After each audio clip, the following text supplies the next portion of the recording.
Olá vocês, que bom ter companhia. Eu sempre falo igual porque é uma alegria para mim ter companhia. Poder falar um pouco mais aqui do pensamento sistêmico e ter pessoas interessadas nesse processo. Sejam bem-vindas. Hoje a gente vai estar continuando o assunto de parcerias, né? Vamos estar continuando o assunto do equilíbrio entre dar e receber nas parcerias, parcerias afetivas, sociedades, amizades, no trabalho, né? Os parceiros, como a gente funciona. Porque, no fundo, toda essa dinâmica emocional, ela é uma estrutura psicológica na base da nossa personalidade e ela acaba se refletindo como um fractal. No Nexo Renascer Sistêmico, eu chamo isso de fractal sistêmico existencial. É uma dinâmica emocional que a gente aprendeu na nossa infância, que está na base da nossa estrutura de personalidade, e ela é um fractal porque ela atua em todas as áreas da vida, né? Então, em todas as formas de parcerias, você vai ver que a mesma dinâmica se apresenta e você reage da mesma forma, né? Eu recebi algumas perguntas da live da sexta-feira passada e hoje eu vou receber. São 3 perguntas, eu recebi mais, mas o tempo não dá. Eu selecionei 3 perguntas.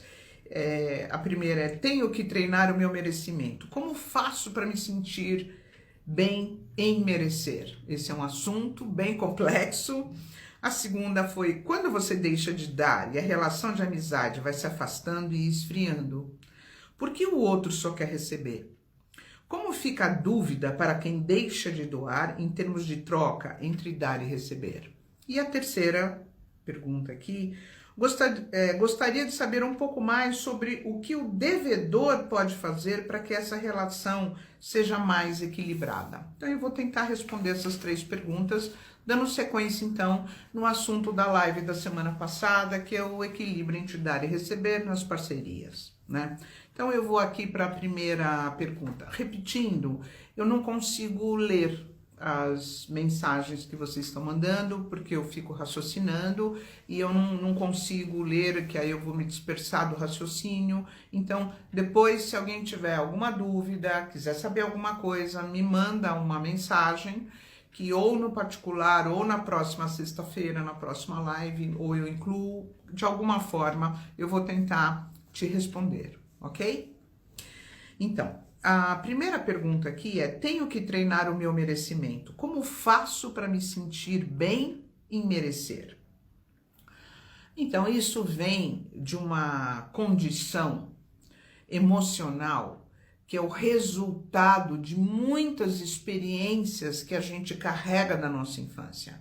Isso está profundamente vinculado com a sensação de suficiência ou a sensação de insuficiência, que aí você pode colocar numa escala de 0 a 10, em algum lugar dessa escala você está. E você pode se sentir mais suficiente para uma área da vida e menos suficiente para outra, insuficiente para outra. Ou mesmo ter um estado generalizado de suficiência ou de insuficiência. Então, isso não tem muita regra, tá? Depende da área, depende das suas experiências, depende das suas histórias, de como você foi acoplando, experimentando, sentindo, confirmando, né? Essas experiências que te trazem sensação de suficiência ou de insuficiência, né? Nós somos formados por muitas forças. Não tem um assunto que te deixe mais suficiente ou insuficiente. Nós somos o resultado de muitas forças. Nós temos o transgeracional, nós temos o gestacional e nós temos o biográfico, né? Então, como os meus pais, como os meus avós se sentiam? Quanto eles se sentiam suficientes ou insuficientes? Como foi a história? Da onde eles vieram? Como foi a história deles em termos de Segunda Guerra? Como eles viveram o resultado daquilo? Como eles viveram em termos de saúde? Como era a religião? O que a religião pedia, como foi os seus pais terem vivido a ditadura aqui no Brasil nos anos 60, 70, o que aquilo gerou, o que aquilo inibiu, o que aquilo traumatizou, o que aquilo impactou. Então, além da história dos nossos bisavós, dos nossos avós e dos nossos pais, que somaram sensações de suficiência e sensações de insuficiência, tá? Durante a nossa gestação, nós também fazemos download, porque os pais fazem download quando estão gestando, né? De todo esse repertório. Então, você começa da gestação a absorver essa confiança, segurança ou ausência de valor, ausência de reconhecimento e ausência de direitos, ok? Isso é para todo mundo. E aí você nasce, você começa suas experiências na estrutura familiar, dependendo de como seus pais se relacionavam com a família, entre eles, entre o casal, entre masculino e feminino, entre a família do seu pai e entre a família da sua mãe, entre os sogros, como é que isso funcionava, se tinha muito julgamento, se tinha exclusão, se tinha preconceito, se tinha desconsideração, desvalorização ou não, se tinha apoio, acolhimento, se tinha suporte, se tinha um ajudava o outro, que normalmente isso é a minoria, tá?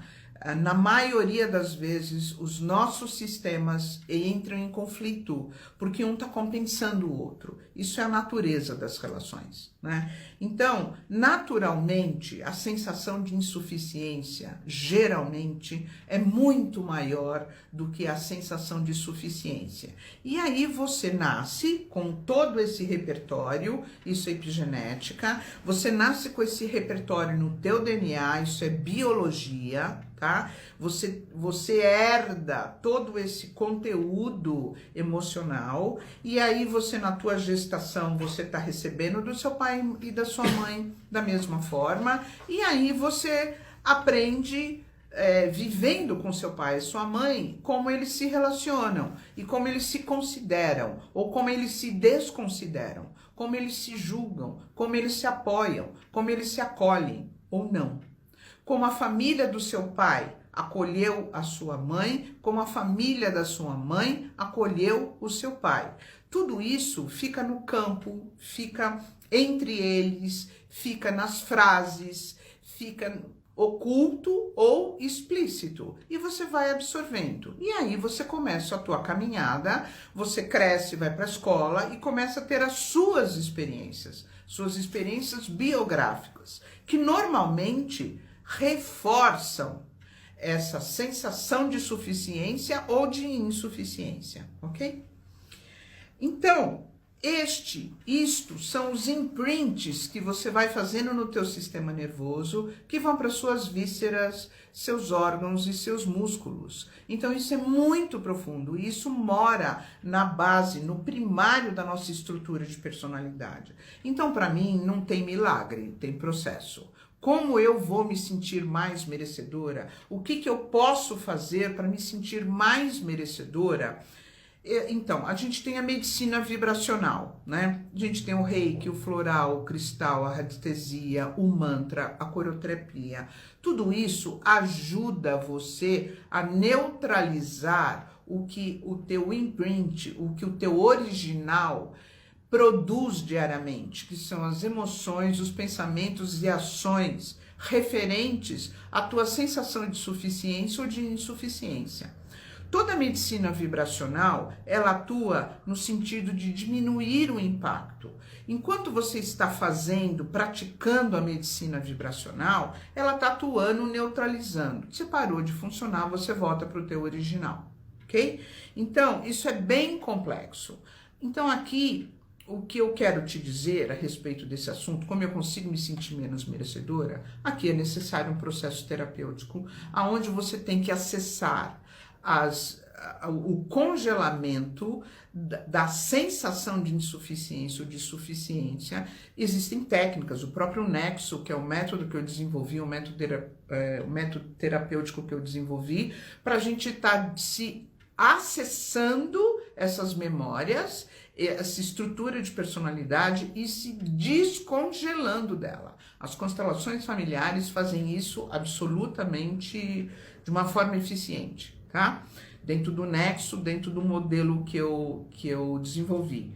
Não só dentro desse modelo, como as constelações como um todo. Mas quando você acessa aonde você congelou, aonde isso se instalou, esse momento, esse tempo e espaço que foi congelado dentro do seu repertório sistêmico, biográfico e fisiológico, você acessando esse lugar, você descongela e você descarrega a sensação de insuficiência. O merecimento, ele é orgânico. Nós nascemos, a nossa força, ela é orgânica. Nós temos o direito de.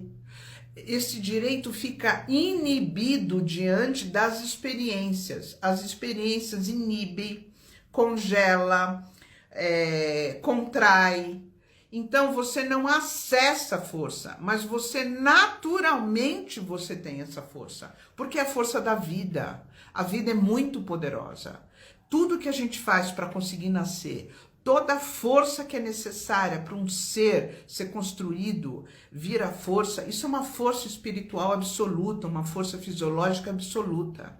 Então ela é orgânica. É a força é uma nascente de água no topo de uma montanha. Aquilo nasce e não para de nascer, a não ser que você destrua em volta. E isso é um trauma. Isso é um trauma transgeracional. Isso é um trauma biográfico. Então você tira toda a planta de volta da nascente, ela não tem como brotar e ela vai secando, secando, secando. E aí vem a insuficiência.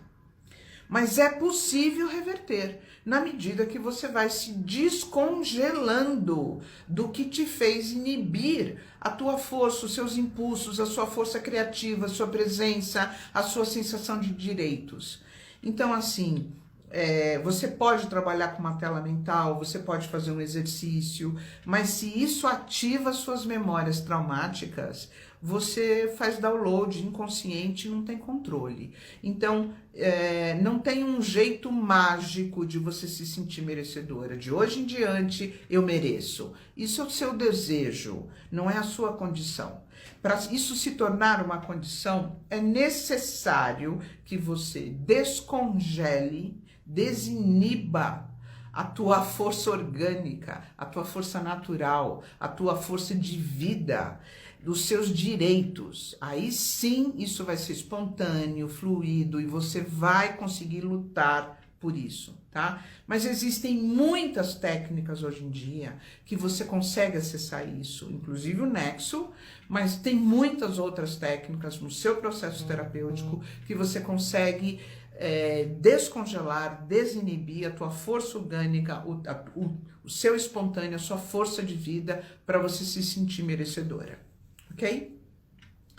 Eu não sei se era isso que você gostaria de escutar, você de repente queria um exercício XYZ, mas eu não funciono assim, porque a minha prática do consultório me diz que não é assim que funciona.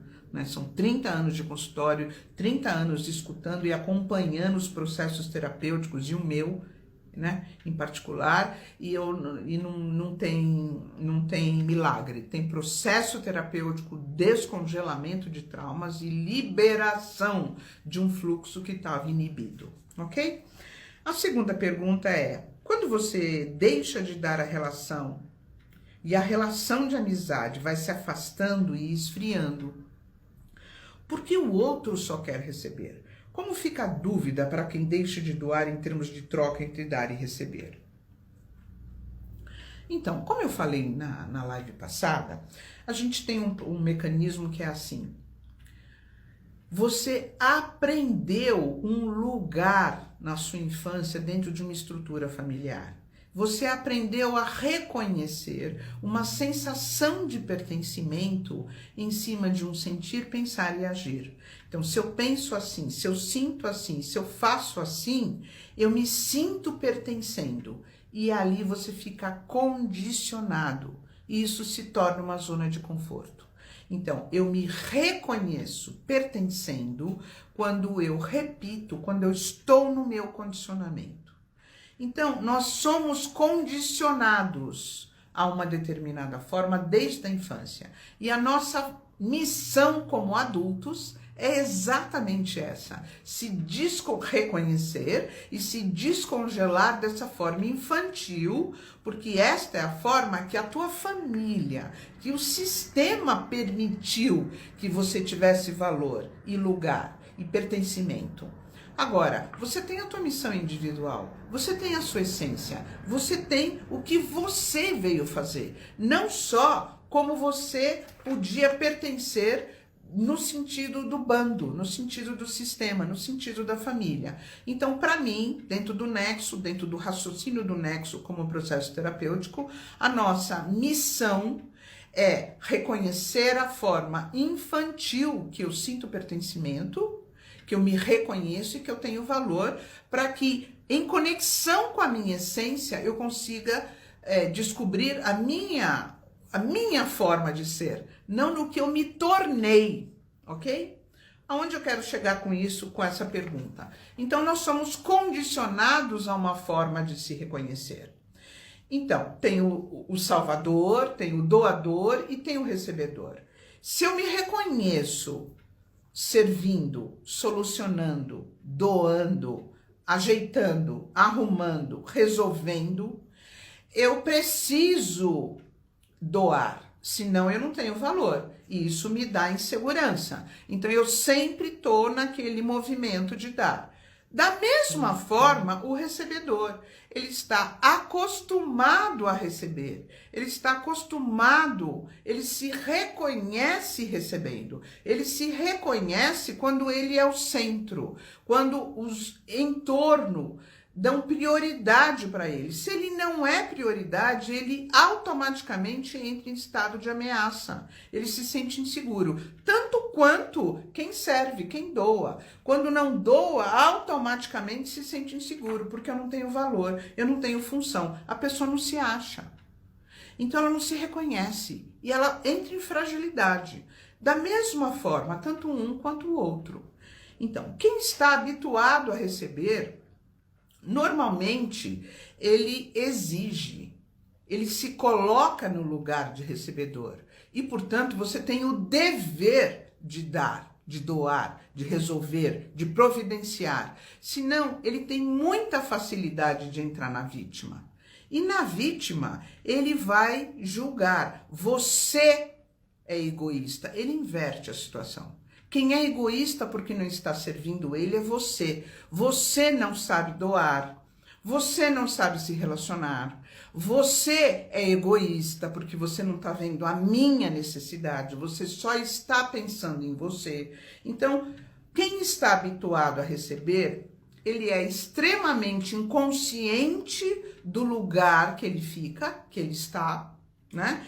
Ele é muito julgador e ele inverte, ele manipula, ele te convence que você é o errado porque não está permitindo que ele seja a prioridade da relação, tá? É tão difícil quanto o doador que quer doar e não quer receber, ok? Então, você vai ter que ser julgado, rotulado, pela expressão, pela fala, pela ação, e vai ter que ter resiliência com isso e não acreditar que você está errado porque não está dando tudo que ele quer. E aí, há um mês atrás, eu fiz uma live sobre reclamar e se posicionar, que quando você não faz o que o outro precisa emocionalmente, então ele está se defendendo emocionalmente, te acusando. Todo mundo faz isso. as duas polaridades fazem isso. Um faz de um jeito, outro faz do outro, né? Ele está se defendendo emocionalmente da ferida emocional dele. Ele não quer ficar frágil, então ele ataca, né? E você vai ter que perceber que isso é a fragilidade dele, que ele não está recebendo o que ele está condicionado a receber. E aí ele não se reconhece valorizado. E ele vai te atacar. E você tem que observar aquilo, olhar aquilo e falar internamente, eu entendo, mas nós vamos prejudicar a nossa relação. Daqui a pouco eu tô te dando demais, isso você vai ficar com a sensação de devedor, que foi tudo que eu falei na live passada, isso vai desequilibrar e daqui a pouco você vai ter que me desconsiderar, você vai ter que me abandonar, você vai ter que me trair, você vai ter que tirar o meu valor para a gente poder equilibrar. Então, eu tenho que conseguir desenvolver a resiliência de ser julgado de errado por não estar resolvendo a ferida emocional dele e me manter no meu lugar de receber. Se eu não consigo fazer isso, se eu não consigo correr o risco dele se afastar, dele se distanciar, dele se frustrar comigo e desistir de mim, eu não consigo fazer essa passagem, essa mudança. E aí, esta relação ou vai gerar essa sensação de dívida no outro e ele vai embora, ou eu vou ter que eternamente dar, doar, resolver para não ser julgada de errada, ok? O outro, quando você se coloca nesse lugar, você está dando a chance para o outro de estar elaborando isso, reconhecendo, percebendo isso. E isso também é um processo terapêutico dessa dupla. Seja ele casal, seja ele amigo, seja ele irmão, seja ele qualquer tipo de dupla, né? Você, nessa colocação, dessa identificação a respeito disso, você dá para o outro a chance de perceber aonde ele está. Mas aí ele tem uma escolha de querer desenvolver empatia em relação a você, dele querer se responsabilizar por tudo que a necessidade emocional dele causa em você, para ele se responsabilizar pela ação que ele está gerando nessa parceria e aonde isso pode gerar, aonde isso pode chegar. Se ele não quiser se responsabilizar, se ele não quiser, ele não vai sair de querer receber. Isso é uma escolha de vida, isso é um caminho, isso é mudança de destino, isso é mudar o karma, isso é mudar o padrão que eu estou congelado transgeracional, ok? Então, você tem que deixar de dar tanto, passar por uma resiliência emocional no sentido de ser julgado quando você para ou oferece menos, para de oferecer. Você tem que passar por isso para dar condição de vocês poderem falar, discutir, entender dentro de uma racionalidade e que ele escolha querer sair daquele lugar que traz segurança para ele e conforto. Ele tem que querer sair de lá. Se ele não quiser, não tem o que fazer. E aí é uma escolha de vida. Eu vou ficar numa relação onde eternamente eu vou oferecer ou eu corro o risco de estar perdendo essa parceria. A gente tem mais 5 minutinhos. E a última pergunta, gostaria de saber um pouco mais sobre o que o devedor pode fazer para que essa relação seja mais equilibrada. É um pouco disso tudo, né? Não, essa foi a pergunta que eu acabei de responder. A outra,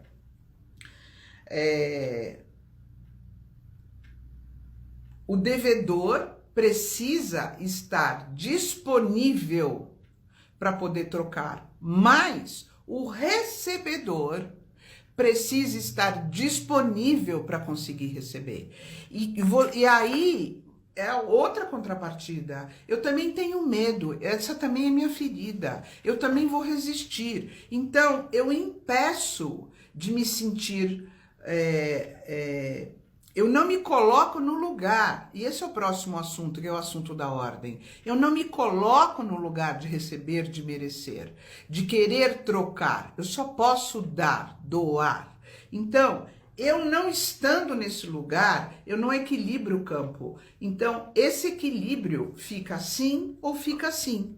Um dá mais, o outro recebe mais, ou o outro recebe mais e um dá mais. E isso que aqui também é equilíbrio, ok? Mas aqui nunca chega, porque eu também não me coloco. Então, eu preciso conseguir me sentir merecedor daquilo, para eu poder pedir para o outro que se coloque no lugar da empatia, de poder dividir, de querer trocar, e os dois crescem.